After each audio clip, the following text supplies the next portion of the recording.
Picture this. 3 library staff members trapped inside the South Charleston Public Library. Aaron, Toby, and Josh, each with divergent tastes, tasked with watching each other's films. Can they survive with their sanity intact? Find out on Real Opposites, a library podcast about movies. Hey everyone, and welcome back to The Real Opposites. I'm Aaron. I'm Josh. I'm Toby. And we are back this week to discuss it was Josh's pick. Yes. Of Scarface. 1980, Miami. They called it Little Havana, where the American dream had a price tag. And only one man in a million was hungry enough to pay. His name exploded through the streets, and his smile seduced a city. His eyes ignited passion, and his hands built an empire. Scarface. So, Josh, I think a great way to start this would be to have you. I mean, obviously, we kind of heard a snippet of it, and I love those old snippets, anyways, like that. That's when trailers were good. Yes, when you had a voiceover like that, and doesn't give anything away. It doesn't. Yeah, you don't see the best scenes. Yeah, it just tells you like a general synopsis. Or not just listening to not even that. just like the feel of the film. That's what I was gonna say. Just listen to that. Like, I was hyped up. Why? Why was this one of the picks in the bucket? So Scarface was a very formative film for me. Like, when I really started getting into film, it was one of the first films where I really noticed the acting, editing, the photography. And it came around the time I was probably like maybe 14, 15 when I first saw it on the 2-tape VHS. Oh, so scandalous. Which I still have. So when you were saying that you watched like half of it, I was like, I wonder if he stopped it at the part where the tape where they stopped, where the tape would. That would be kind of cool. But no, it's like, so it was. I mean, I'd probably seen Carrie, so it was an early De Palma movie that I'd seen, and I just fell in love with it, and I was surprised that it, just because it was like of the pedigree of the film. It's Pacino, De Palma, Oliver Stone wrote the script. I was like, man, this movie must have like won awards and was like garnered with the same praise as The Godfather. Right. But it wasn't. No. It was because it is such a go for broke, like pop opera almost. Yeah. It was ahead of its time, I think, in a lot of ways. It wasn't a throwback like The Godfather. It wasn't. It was very of that moment. Yeah. Because like that, the film came about because Pacino wanted. He just happened to watch the original Scarface with Paul Mooney and was like, I want to make that movie. I want to make that into a modern film. Hold up. So there's another Scarface? Yeah, 1932. Yeah, it's Paul Mooney. Oh, okay. I didn't know that. It was. I mean, it's a very good film. Yeah. From the early sound film. But like same story. Same. So this is same like a basic like outline. It's okay. just he's more of a Prohibition era, more of an Al Capone kind of character. So updating it to Miami, Cuban refugee, was a lot on Oliver Stone and Sidney Lumet, who was the original director. He later bowed out. He just wasn't comfortable with the level of the excess of Oliver Stone's script, who was also doing a lot of cocaine at this point in his life. He got kind of.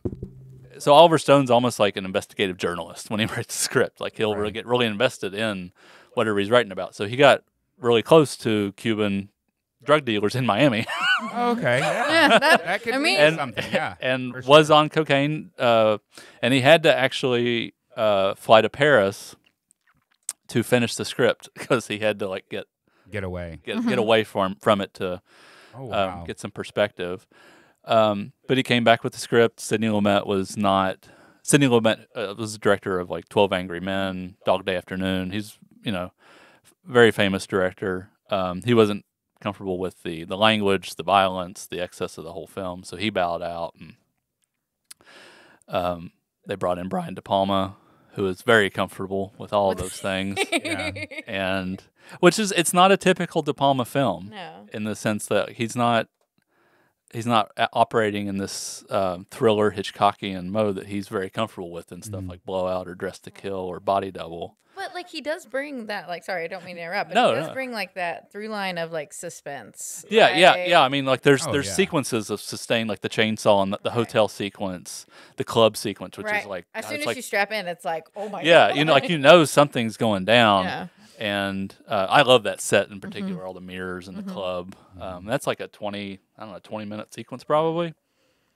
So it was just like one of those very formative films where I really noticed the making of the film and became fascinated with it and became lifelong Pacino fan. Yeah.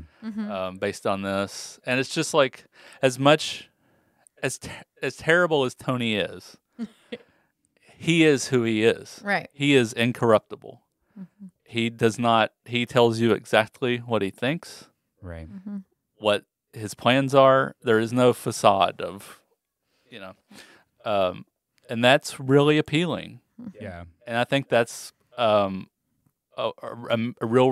big reason why it's continued to last and new audiences find it and are enthralled by it, and people really gravitate towards Tony, like are just fascinated with his character, right? And empathize with him to a certain extent. I mean, I'd say this about people all the time. Like, you can not agree with someone's choices, but like, when you love someone, I think you kind of love characters when you start to watch a film like this. When you love someone, you know who they are, right? So like, you have to like kind of just buckle in for whatever they're going to do in this scenario. Which I think with Tony, it's like you almost like like he's messing everything up, but like you still kind of like want him to turn it around. You want to root for because I mean he's an empathetic character at the start. Like he's a refugee from Cuba. Right. He's a dishwasher. He just wants trying to make his way. All he wants is the American dream, and the American dream kills him. Yes. It kills so many people because it's greed. It's pure unadulterated greed, capitalist greed. Yes. And it's just a great arc. And especially to watch him in the second half on the second tape. Go like that fall. And it's like he's already, there was a funny little note in the book I'm reading where the editor is talking about at the end of the movie when he's getting shot over and over and over again. And he's like, this is ridiculous. He's not gonna, like, he can't stand. He's been shot 28 times or, he's with machine guns. And the other editor with kind of influence from De Palma was like, he's already dead. He's been dead for the second half of the movie. Yeah, basically, And he's so hopped up on cocaine, he could probably walk on water at that point. But he doesn't feel anything. But I mean, it kind of culminates in that restaurant scene where he's like, this is the last time you're gonna see a guy like this, a guy like me, the bad guy. And he's, I don't know, I love the film. Now, have you seen it? I had seen it, but not really paid attention. I watched a lot of movies the way you watch movies, which is they go on the TV and then I do other things. Yeah. So I had it. Scarface has gone in front of my eyes before. This is the first time I really strapped into and watch the screen for even the first 10 minutes enough to get hooked by it. And basically, once the first 10 minutes of the film were over, I was like, well, I couldn't look away from it. It for me is it's incredibly arresting. And what I was saying about suspense, it's even in the parts that aren't necessarily bad things happening, it's just this overwhelming feeling of all of this is so tenuous, it's gonna crumble. Every moment feels like you're kind of on that razor's edge. So I think by the time you get to it falling apart, your nerves are fried right there with Tony's, where it's like he's just, you see him losing it trying to hold on to everything. I think I think it's beautifully done. I feel like from the first moment with like every choice, you feel like you're in really good hands. The music pairing is so perfect throughout the whole movie. Like that's one thing I noticed big when time. they're doing like Push It to the Limit, and it's like it's the lyrics perfectly mirroring like kind of what's going on.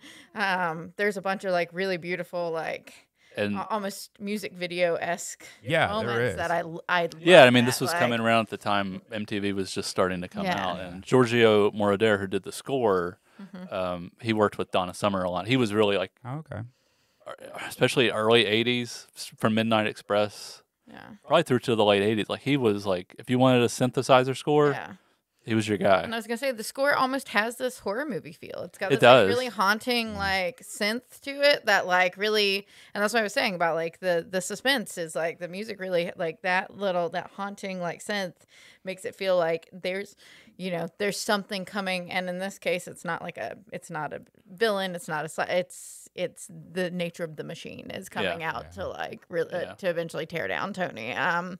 That was one of the first things I really noticed about this film. I mean, first things first, it's not my type of movie. It's long. It's long, and it's just not my normal type of movie. There are some amazing scenes though, and I feel like I did feel the De Palma. Just in certain ways, and I can't remember what scene it was. The first time I was like, that's De Palma. Well, it's like it was like the music paired with the way the shot was. It was perfect, like and the music just really did good. Kind of hit it for me. Yeah, like that had a little bit of Carrie, a little bit of like it was just like. Well, and he's in that scene like there's some shots where he'll zoom in on the window and then pan out of the window and go down to Manny in the car and then back up. Like no matter what, there's still like his craft. Right. Yeah, it was a scene like that, and it might have been that scene. Yeah.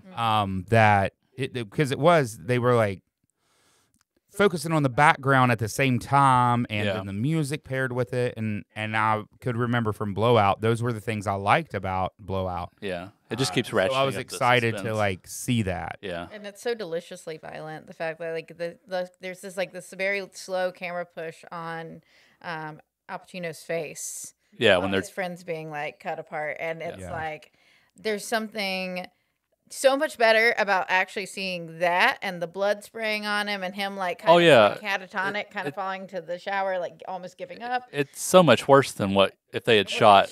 Yeah. Like, so the movie received an X rating when they submitted it. Okay. And I think if I'm reading correctly, like he put in shots of that he knew were going to get pulled to try to get, like of course we're going to take that out. Right. I see what you're saying. Yeah. But.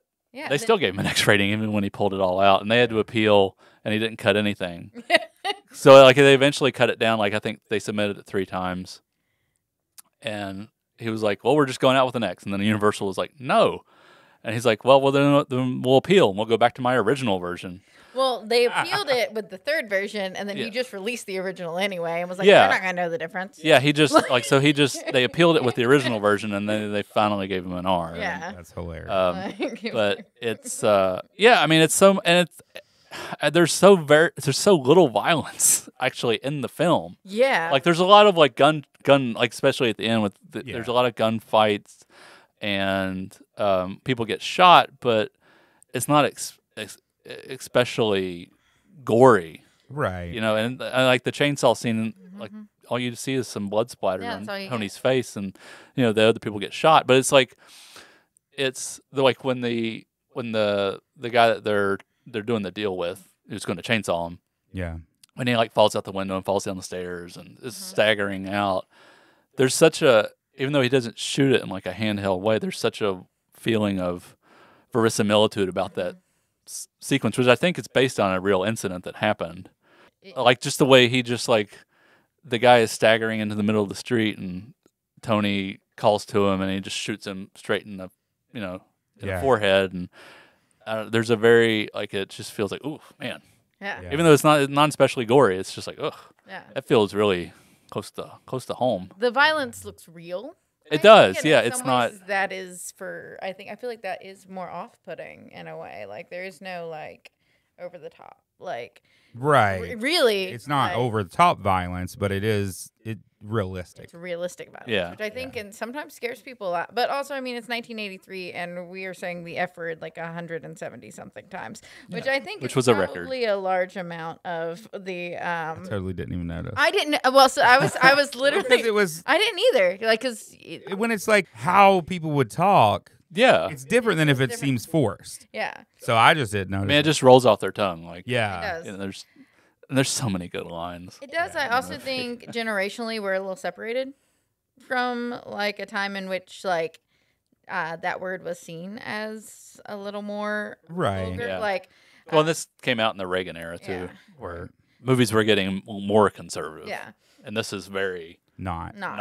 Yeah. You know. Like I was talking, sorry, I did not say it for podcast. I was talking to Josh this morning. Like my mom will be like, does a movie say the F word a bunch of times? And I will look at her and be like, honiously, I can't tell you. Like I wouldn't have heard it. I wouldn't have noticed. I've done the same thing. Like recommended a movie to my dad and my mom's watching and she's like, oh my gosh, it's every other word. I'm like, man, I didn't even notice. Like, yeah, I wouldn't have recommended it. And this, I didn't notice the like frequency of times until I was like, I knew that it was a record. And then I was like, I'm going to start listening for it. And I was like, oh my gosh, it is a lot, but it doesn't. It just feels like the way that you talk when you're a Cuban gangster in my well, and another thing that I did like that I noticed is there wasn't tons of like unnecessary nudity. Of course. There is not. Which I know I don't think about a lot. Yeah, I mean there's the girl that's in Manny's bed, I think is the only yeah, I mean even at the end, which by the way, that the whole ending, I loved it. Beautiful. It was so well done. It wrapped the story up in a perfect way. Yeah. But I mean, even like you have the girl Gina. Yeah. Just losing it. And but she's in her underwear and something that actually keeps her covered, even when she gets shot 4, 5, 6, however many times. Mm-hmm.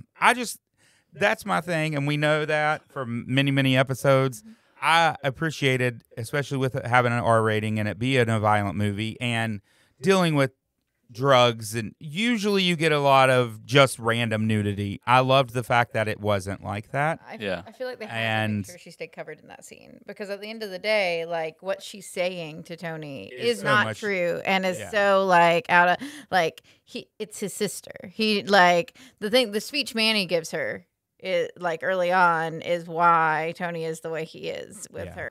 There is an incestuous a little bit. Yeah, I mean it's more than just a brotherly love. Yeah, maybe, but I think it's also kind of like he considers like many men empower the women in his family as property, not so like maybe not necessarily sexual, but definitely like you are someone within my control, and Yeah, I mean he definitely views her like if she's gonna use his money, she needs to act the way he wants her to act. Right, exactly. There is like, I mean, there's just like little ways that he like rub her shoulders or kisses her. It's just a he's a little. I had a hard time figuring out if that was like them being incestuous or them being not American.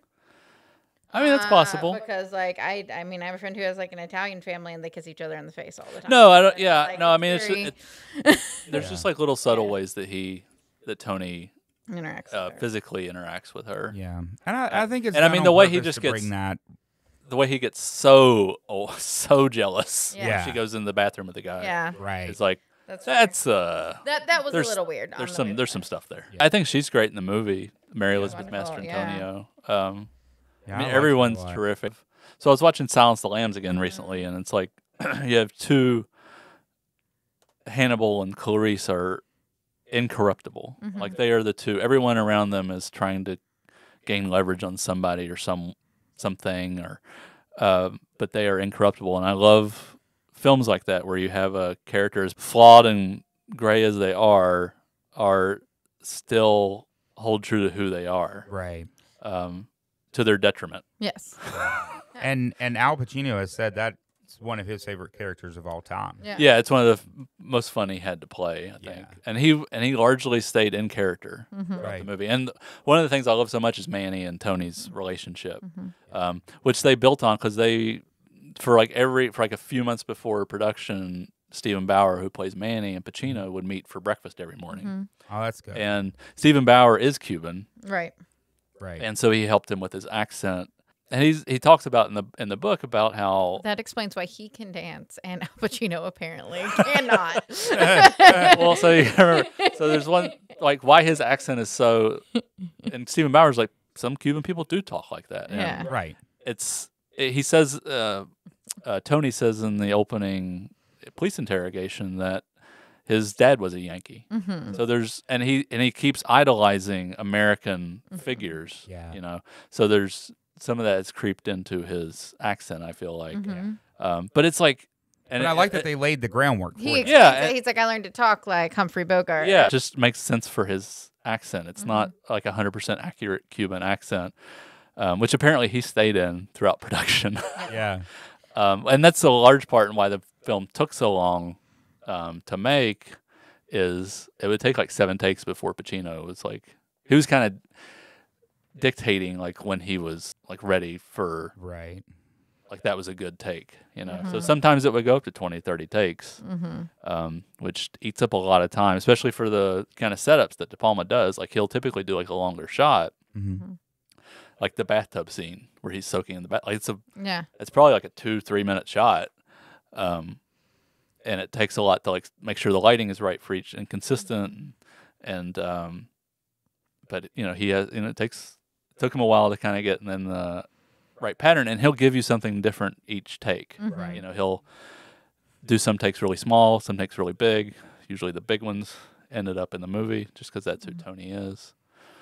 Talking about Al Pacino and how he stayed in character, I saw that to stay in character, he asked the director of photography, John Alonzo, to speak to him only in Spanish.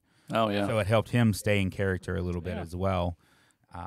I thought that was cool. I like when people do their research, actors or actresses, and it's just always an interesting thing to hear about how they stay in character or how they take on a character. Yeah, their craft. Their craft. And I think some of the ones that go so deep with it, I mean, you get these beautiful characterizations out of them with that. I will say with like especially doing any kind of accent, like staying in it is probably the reason he's very consistent. Like he doesn't budge. He and never like moves. It never falters. It never goes into kind of any standard American or Italian accent. No.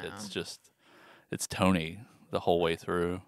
We haven't talked much about like Michelle Pfeiffer, but oh my gosh, yeah. she is so cold and I mean this is her first big role. Yeah. And she's such a like warm character and person in general. But it's so great to see her. Like she's constantly, if you watch like the opening, the first time you see her, she's coming down the elevator, and Tony's looking up at her. It's like she's in a case, like a glass case, like this doll, piece of property that Tony's like. It's not the person. It's this beautiful, angelic creature that needs to be mine. Yeah, she had a hard time with the movie because it's her first big movie, and she was very intimidated. Pacino, all these actors in the film, and I feel like it'd be an intense movie to be your first one too. Yeah, and I mean, she had done, I think, Grease 2 by this point, but it's a very different film. yeah. Very different. In fact, and so it's so atypical for who she is. It was very against type for her. But I think she plays it brilliantly. And I love that. She so pulled it off. I love that shot of her. I think it's during the Push It to the Limit montage where she is sitting in her bedroom looking in the mirror. Yeah. And she does a hit of coke. She takes a smoke from a cigarette. Yeah. And then she downs it with some whiskey or bourbon or whatever. And it's just like, great shot. That's 15 seconds, and that's tells you everything you need to know about the character. Right, exactly. It's for as long as the film is, it's so economical. Like there's an entire, like if you had a lesser director or screenwriter making the movie, like you could, expand it to like a limited series probably. Right. So I'm surprised they haven't done. In the early, I can see that It'd be working. hard to touch though. I mean, yeah, no, I mean you can't. Yeah. You can't. It's so. I mean, I iconic. just meant like I could see the story working. Yeah, you as could. A limited Yeah, you type could. You thing. could see it working. And so the movie became like a big hit in the or very influential in the hip hop community. Yes. Because I mean, they really gangster rap is very much identified with Tony. Like he's coming from nothing and trying to make himself. They kind of maybe took the wrong, what the movie's about. Yeah. Kind of the warning. Yeah, for sure. Like there should be a warning. This movie does not promote Right. greed and capitalist, excess. Yeah. But in the for one of the DVD releases, I think maybe the one that you borrowed, 2003. they wanted to the studio wanted to replace the songs with like rap songs inspired by, and De Palma was like, no, Yeah. which like you can't put just rap songs on the 1983 Right. Yeah. movie. That's what It doesn't. It's like no, that's the most absurd thing. I can't believe Well, they even and- wanted to do that. Yeah, because it changes the timing of everything. Those songs have come out after the movie was even based. Yeah. Like that'd be like let's reshoot this, but put Teslas in it. Like what? Like, You know what I'm saying? You can't. it becomes Not only anachronistic. does it change the feel of the movie because the music was for me so influential in this Yeah. movie. But I mean, it just changes the whole dynamic of it. And the wouldn't- time period, and Yeah, it wouldn't work. I can't. I read that too, and that was something I was going to bring up because I'm just baffled by it. Well, I remember like couldn't imagine. when they were like I remember hearing something about the DVD like when they were going to put it out, and I was like, I was appalled. Yeah. I can't imagine what Brian De Palma felt like. Yeah. So like I also feel like, and it really like the music is important to the American dream aspect of the like I kind of think because I feel like that era of like rock, which is most of what the score is besides the is like definitely has, I don't know, something about like late 70s, early 80s, like rock music to me feels like there should be an American flag waving in the back. I don't know. Yeah, I mean, why that is, but especially the it's push it to the true, limit. Like, Yeah. And a lot of the dance songs were worked on by Mauro Dare too. So one little thing I wanted to talk about is like I love how multifaceted Tony is. Mm-hmm. Even though his drive is very singular, he's still like you kind of buy why Michelle Pfeiffer kind of falls for him Yeah. because he is kind of like affable and funny. Like Does she? I don't- Or is he just the next thing that's keeping her alive? And in the book? it's maybe a little bit of that too. But Yeah. I mean there's scenes like when she he picks her up in his, I think there's like cheetah print on the inside of the car and It is and he's like rough. playing around like it's like he tries to kiss her and then he doesn't. Then he takes her hat and puts it on. Yeah. She kind of laughs, and that a lot of that Pacino would be very spontaneous in every take, and a lot of her like kind of giggling in that moment or laughing is real. It's just like Pacino. Like, she's and you can tell. yeah, and I mean it really comes off, and I mean I kind of like there's some lighter moments like with him and Manny at the beach.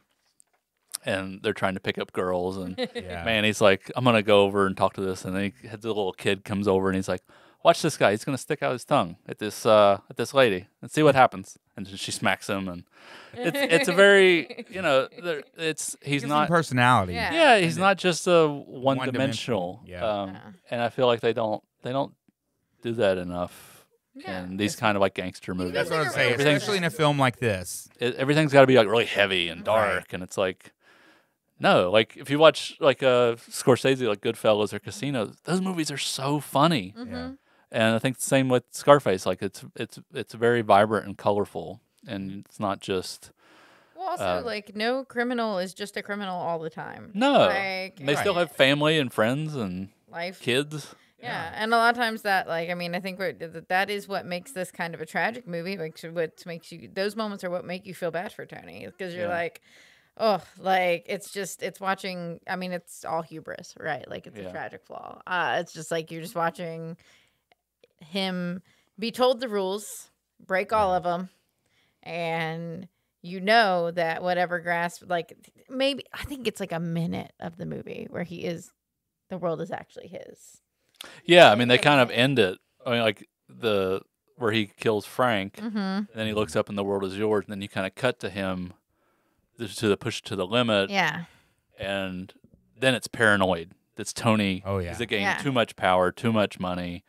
And now I think the first scene after that is him like talking about all the security cameras, and he's talking to one of the bankers and trying to hold it together. He's not Tony anymore. Right. Like he's a part of the capitalistic machine. Right. Yeah. And I think because one thing I love is character development and all of that.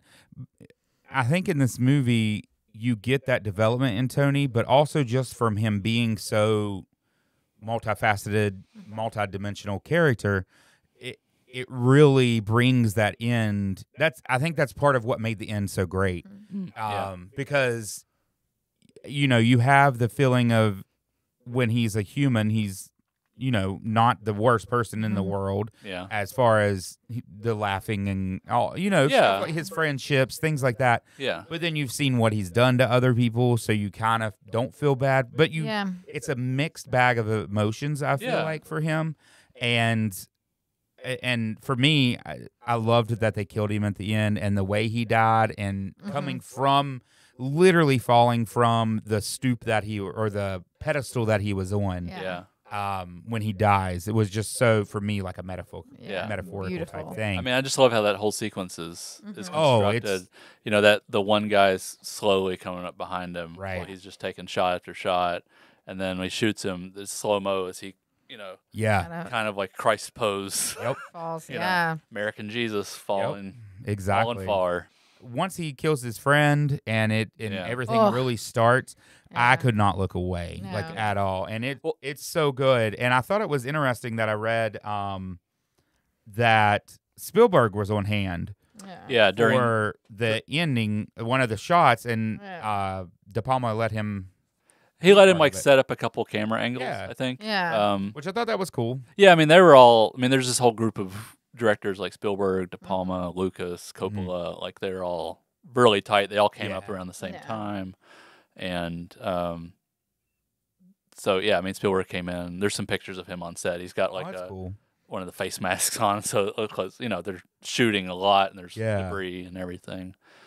But yeah, it's neat to think that Spielberg was on set there. And I thought it, and especially there at the ending, which I think is just beautiful. Yeah, in the way it's done, and that's got it like a freneticness to it, where it's just like, everything. Happening. You feel the world is crumbling. And it is for sure. And I mean, like as soon as you see during the push to the limit, during that you see Manny and Gina give googly eyes to each other. You know where this is going. You know Tony's gonna not like it. Probably going to kill Manny or kill both of them. Who knows? That's the thing. Like, you don't know what he's going to do. No. That's what makes him such a fun character too. He's, he makes nonsensical decisions that you cannot predict. He just goes by his gut. Yeah, he just goes by his gut. And then when he does confront Gina at the end, when she comes to the mansion, there's this moment when, like, before she comes in, where he's stooped down in his chair, the mountain of cocaine in front of him. He may take a hit or something. He puts his face in and it. And then sits back. And then he's just like, he's just in, very sorrowful state. Yeah. Like, Manny, best friend. What did I do? Like, and it's like you really feel that. Yeah. And he just killed his best friend. Because, like, I get his I almost get, like, his worry there, right? Like, his best friend is a no-holds-bar womanizer. But, like, he fails to see, because he's too caught up in his own stuff, like, that him and Gina have real affection for each other. Like, it's not just... Yeah. Because, like, I also feel like as soon as she's like, we got married yesterday, we were going to tell you, that's when the sorrow, like, kind of kicked in of, like, oh...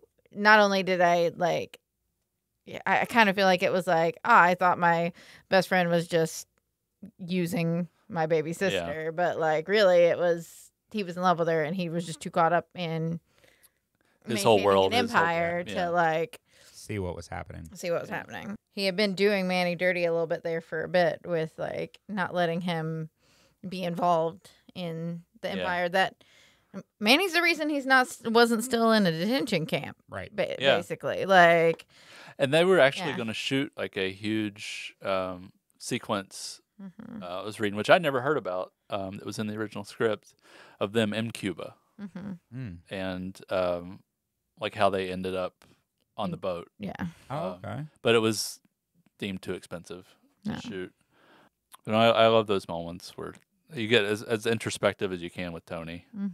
That and the diner scene at the end. There's certain things he won't do, like he won't kill the kid. No. Right. Which actually would have tied back to the original. Cause I think they were wanting him to kill a family or something to get on the boat, or it tied back to like the original opening they never shot.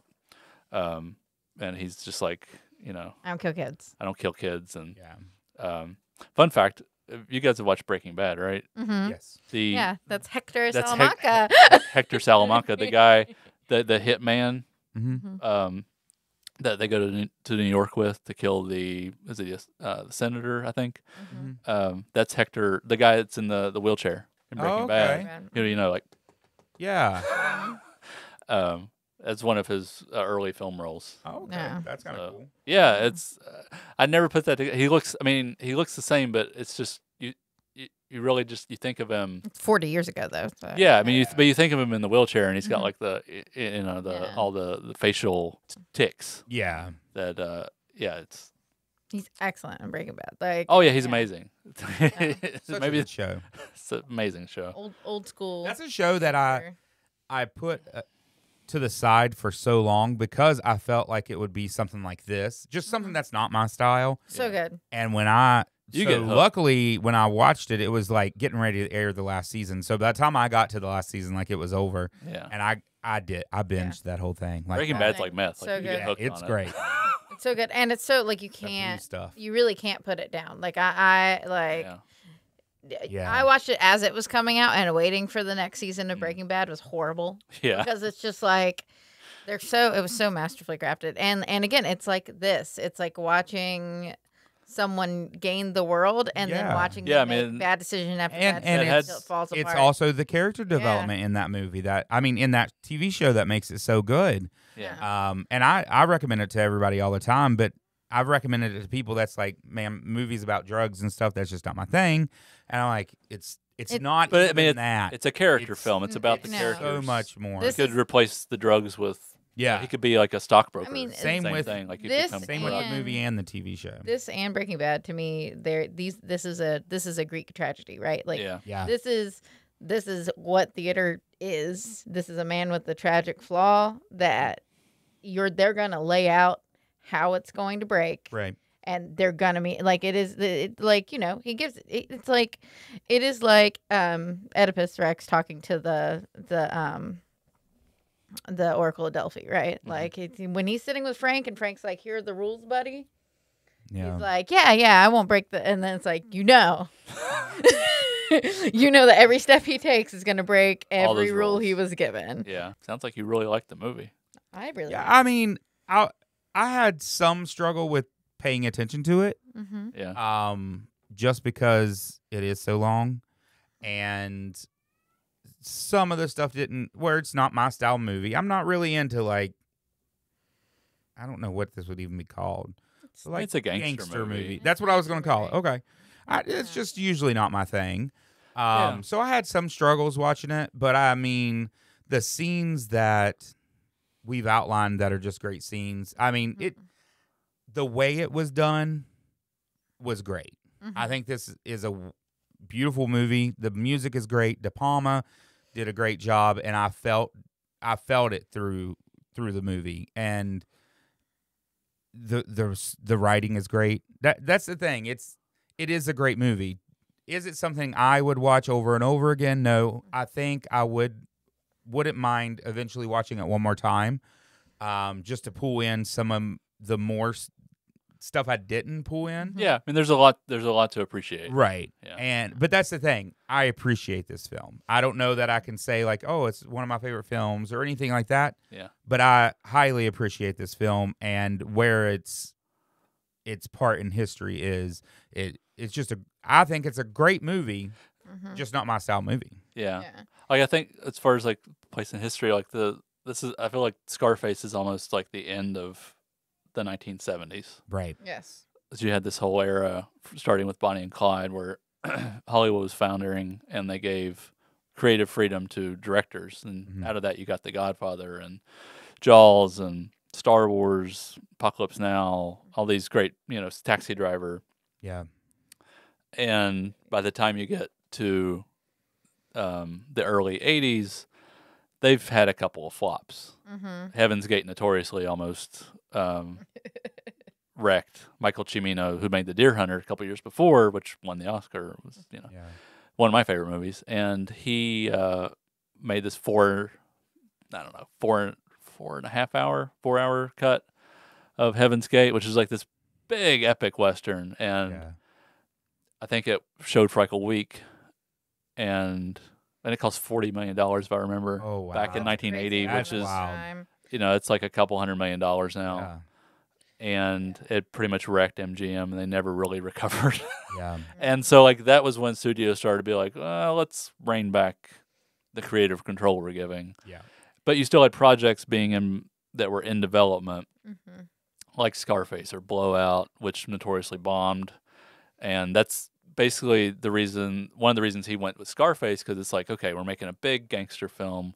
One of the biggest stars in the world, Al Pacino. Like, this is a big mainstream film, and of course he makes it a De Palma movie, which I love about De Palma. And then this kind of doesn't flop, but it doesn't do well. It does well enough, like it's not like a huge flop like Blowout. I think it made like $35 or $40 million, which is not bad for a 3-hour R-rated film. Yeah. But there's so much controversy over the rating and the language and violence that his next movie, Body Double, he basically exposes all of Hollywood for, basically equates them on the level of pornography. Oh yeah. And it's a lot of fun. He's got his knives out in that movie for Hollywood. Yeah. It's great. Mad. I mean, I would be mad. Yeah, and but like I feel like Scarface kind of is the end of that era. Yeah. Because after that, I mean, you get a lot of great movies like Back to the Future and right. Not saying there's not great movies that don't come out, but it's a much more conservative era. Yeah. Of just in American history. Reagan is riding high, and the movies reflect that. Everything's. I mean, you kind of go back to the 1950s where it's very. There's not too much sex, not too much violence. Yeah. Right. Oddly enough, one of the best places you find that is in horror film, because horror really flourished in the 80s. Right. So like a lot of the mainstream movies got more conservative, but horror movies, you could really push the envelope a little bit more. So that's one of the good things coming out of the 80s, really, as far as the genre. Yeah, I think concerned. How they eventually got the MPA is they pitched it. They had cops come in and talk, or police officers come in and talk about how it this really reflects the drug trade, and like this is a cautionary film and that kind of stuff, which it is, but it's also, I mean, like I said, the same. Well, I think it's the same. People have the same thing for Tony that people have for Walter White, right? Like, there are people who definitely idolize Heisenberg and are like, he's just a man trying to make it, and it's like, no. Like, I want you to understand that while Walter White is the protagonist, he is in no way a hero. He's no way someone you should idolize. And it's the same thing with Tony, but they're both men with a code. Yeah. And I think anytime you have someone with that unimpeachable sense of self, it's arresting to watch them kind of implode. Whatever they're doing. Implode or succeed. Like, it doesn't matter. Like, if there's someone who's like, they don't compromise their principles, even if those principles are a little off center, it's how often do you see that? Like, how often do you see a person that can just be like who they are? Right. I mean, that's the other. Oh, what's his face? Better Call Saul, but that's not it. Nobody. Oh, Bob Odenkirk? Yeah. Yeah. Have you like that's why I feel like that's why they use the impossible dream in that like is it's like there is something about watching someone return to who they are when they've not been themselves that is arresting, and it's like that's we all like have that. We all have to put on like a suit each day. Yeah. Like a face for everyone else, and just I think there's a freedom in seeing someone like Tony or Walter White just embrace their worst instincts. Yes. Yeah. There is. There's something cathartic about that. It's hard to give my opinion on this movie. It's not my type of movie, but I would absolutely recommend it.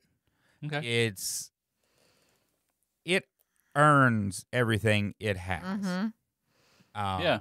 100%. I like I that. think it deserves more than it got. Like Yeah. I mean, I think it's finally been vindicated. Yeah. Right. Time, there was a lot of films around this time, Blade Runner, for instance, that were just panned or didn't do what they were supposed to do, and later are determined, essential American films, or very influenced tons of movies afterwards. Yeah, and that's part of it is, like I said, there's new merch almost every year of Scarface. Yeah. And I've always been like, I just don't get it.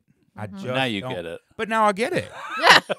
Is it my Now favorite you get it, movie? No, it's not one of my favorite movies. But you to get why sit down people and like watch. it. Yeah. But I 100% get why there's still merch around and why it sells out. Yeah. I mean, it's a very well done movie for what what they were going for. They accomplished. So I'm glad you enjoyed it. yeah, I'm glad I've seen it now. This was a lot of fun. Yeah, it was. So I guess we have to do The bucket. Our very expensive machine. Yeah. Yeah, our To super draw our turn on the shake function. the shake function. And we'll draw our movie for next time. Beautiful. I love this because we don't even know whose movie it's going to be. We really don't. It's very exciting every time. Well, it's also still not my movie. Whose is it? Is it me? Is it Josh? It's Watchmen. Oh, that's Josh. No, that's Is this I've it's another long movie. it is, and I've seen this and I did not like it. It will be interesting to watch it as an adult, an older adult. It is 15 years old now. Yeah. Yeah. I saw it in theaters. This Okay. one's great. So I probably checked out a whole lot. And I remember being not that fond of the blue man being naked all the time. Oh, okay. That's Oh fair. yeah, we're going from like a movie with barely any nudity to just like all kinds. there's just dong everywhere. everywhere on the whole movie. I can remember that being a thing. Like I don't understand why he can't have shorts. God bless you, Zack Snyder, for going comic book accurate. I think this might be one of our first movies that we've all seen that we're going to Yeah, do. it's true. Thumbs up to... Yeah. Oh yeah, two very enthusiastic. I mean, me personally, I'd give it like a thumb and a half. A thumb and a because, half? it didn't Okay. pull So me we in got a completely, solid 5.5 thumbs. Right. For Yep. Watch him do That math. always gets me. It's Always. 5.5 thumbs. There are 3 of us. We have 2 thumbs each. That's right. Solid 5.5 So- thumbs per Scar. All right. So that was Scarface, and definitely join us next time when we discuss Watchmen, and we'll see how that goes. We'll see. Yeah. I think you'll like Be it. prepared for a lot of blue dong talk. Yep. Yeah, lots of blue dong. That's true. But until then, I'm Aaron, I'm Josh. I'm Toby. and this has been The Real Opposites. Exciting. That was fun.